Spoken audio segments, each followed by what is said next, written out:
दो टॉपिक हमारा बच गया था, उन दो टॉपिक को भी हम कंप्लीट कर देते कि गोदान की धनिया और गोदान का होरी।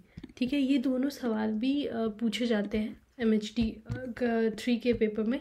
तो हम अभी पढ़ते हैं गोदान की होरी, गोदान की धनिया। गोदान उपन्यास के अशिक्षित नारी पात्रों में धनिया एक ऐसी नारी है जो उपन्यास का प्राण है। उसके व्यक्तित्व की निर्मिति तो मानो विद्रोह के ताने बाने से बनी हुई है।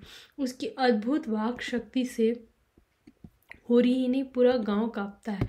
अन्याय के प्रति विद्रोह का स्वर ही उसके चरित्र की सर्व प्रमुख विशेषता है। अब उसने अपने ऊपर आने वाली विपत्तियों को होरी की भांति देव प्रदत्त मानकर चुप रहना नहीं सीखा है।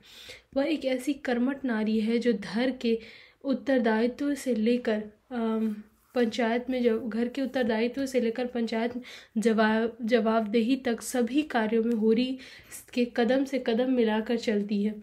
होरी के भाग्य क्षितिज पर छाए हुए विपत्तियों के बादल को वह अपनी अदम्य शक्ति द्वारा हटाती चलती है। धर्म, समाज, गृहस्थी, अदालत आदि प्रत्येक क्षेत्र में धनिया सच्ची और उपयुक्त जीवन संगनी बनने का प्रमाण देती है।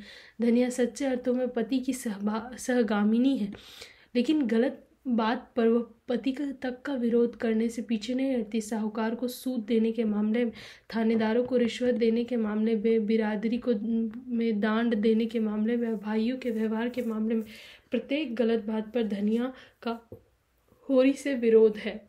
एक बार हीरा से लड़ाई झगड़े के दौरान लाला पटेश्वरी लाल के बीच बचाव करने पर वह उन्हें मुंह तोड़ जवाब दिए बिना नहीं रहती।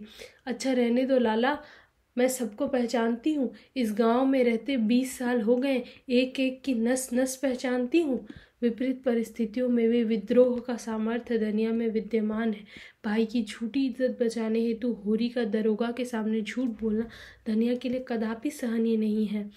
वह अपनी एक ललकार से महाजन और दरोगों का मुंह बंद करके आसपास के लोगों में एक मिसाल कायम कर देती है। दरोगा को घूस देने के मौके पर वह दरोगा समेत गांव के सभी तथाकथित चौधरियों को धिक्कारती है और मैं एक दमड़ी नहीं दूंगी, मैं सब जानती हूँ।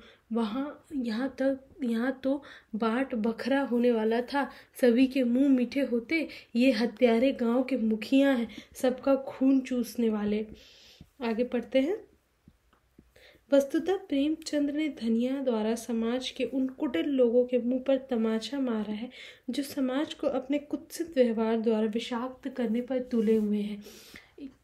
यहाँ भी सत्य है कि अन्याय का विरोध करने में धनिया अपने पराये के भेद से ऊपर उठी हुई है।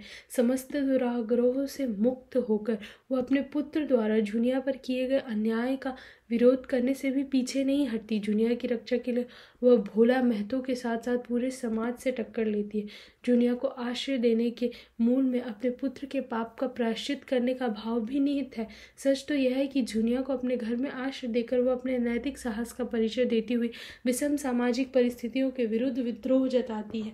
इसी कारण वह सामाजिक अपवाद का कारण बनती है, लेकिन अपने दृढ़ साहस के साथ के बल पर ही वह अपने पुत्र के असामाजिक प्रेम को अपमानित होने से बचा लेती है। दाता दीन के यह कहने पर कि तुम्हें इस दुष्टा को घर में न रखना चाहिए था, वह मुंहतोड़ जवाब देती हुई कहती है, हमको कुल प्रतिष्ठा इतनी प्यारी नहीं महाराज कि उसके पीछे एक जीव की हत्या कर डालते। ब्याहता नहीं सही, पर उसकी बाह तो पकड़ी है मेरे बेटे ने, किस मुंह से निकाल देती। वही काम बड़े बड़े करते हैं, मुदा उनसे कोई नहीं बोलता, उन्हें कलंक नहीं लगता। धनिया के इस कथन में हमें हिंदू समाज की विषमता पर तीखा व्यंग देखने को मिलता है। वर्ग संघर्ष की भावना भी तीव्र रूप में दृष्टिगोचर होती है। वह दाता दीन पर करारा व्यंग करते हुए उसे इस बात का बोध करा देना चाहती है कि तुम्हारे लड़के माता दीन के भी एक चमारिन के साथ संबंध है। धनिया की इस स्पष्टवादिता के कारण ही दाता दीन पंचों के साथ मिलकर होरी पर 100 रुपया नगद और 30 मन अनाज का जुर्माना लगवा देते हैं।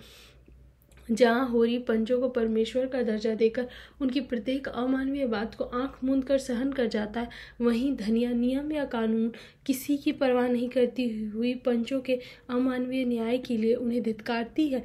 पंच गरीब को सता कर सुख ना पाओगे, इतना समझ लेना। मेरा श्राप तुमको जरूर लगेगा। यही न्याय है।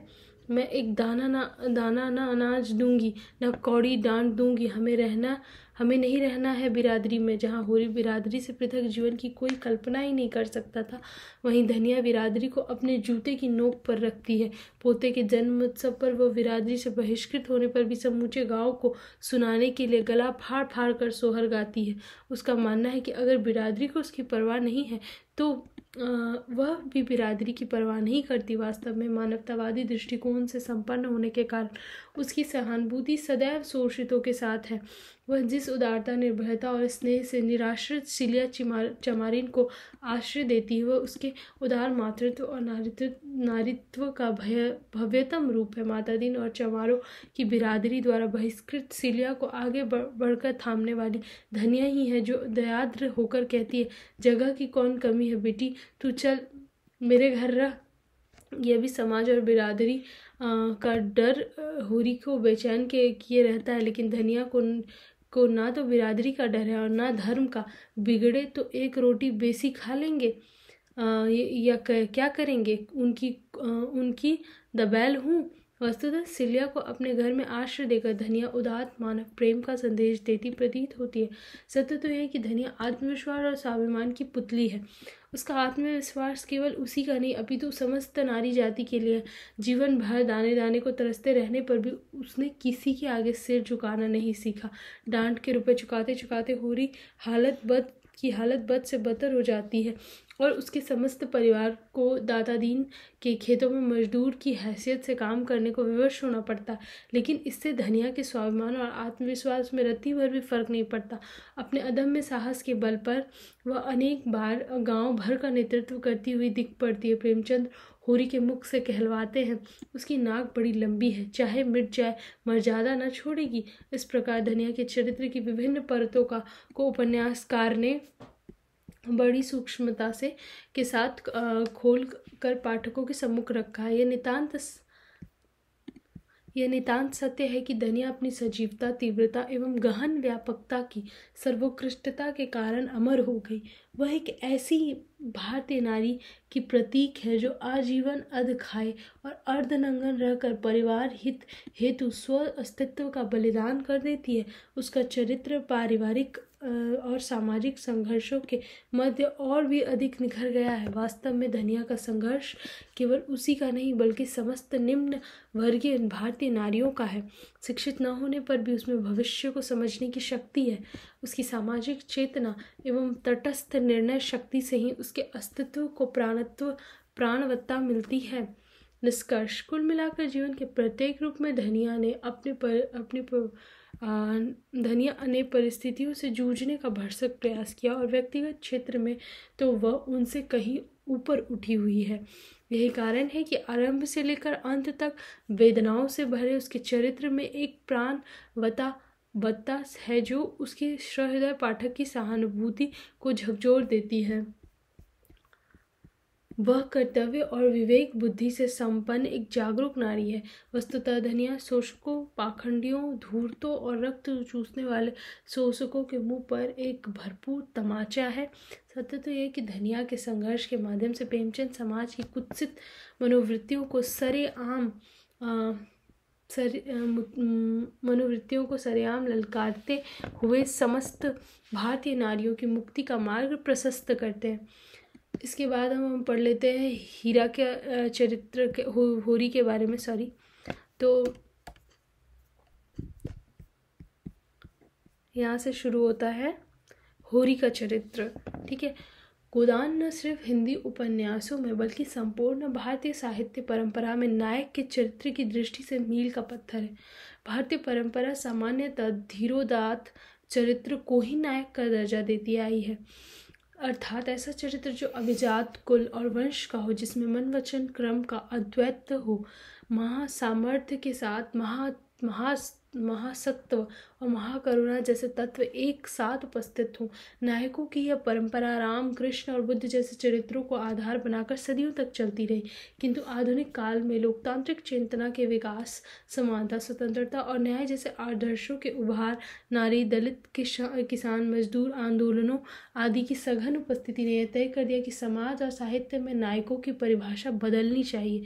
गोदान का होरी वस्तुतः नायक तत्व की पूर्ण परिभाषा ही है। यह हिंदी साहित्य में नायकत्व के जनतांत्रिकरण की घोषणा है। होरी के चरित्र की विशेषता है, न अच्छे वंश का, न अमीर, न सुंदर और न अभिजात, पिचका हुआ मुंह, गहरा सावला चेहरा, 40 की उम्र में ही चेहरे पर बुढ़ापा झांकता हुआ, समर्थ भी नहीं, आर्थिक हैसियत इतनी कम कि 3 लड़के मर चुके हैं, गाय खरीदने जैसी छोटी सी लालसा भी पूरी नहीं, पंचायत और जमींदारों जो चाहे उसे दबा सकता है।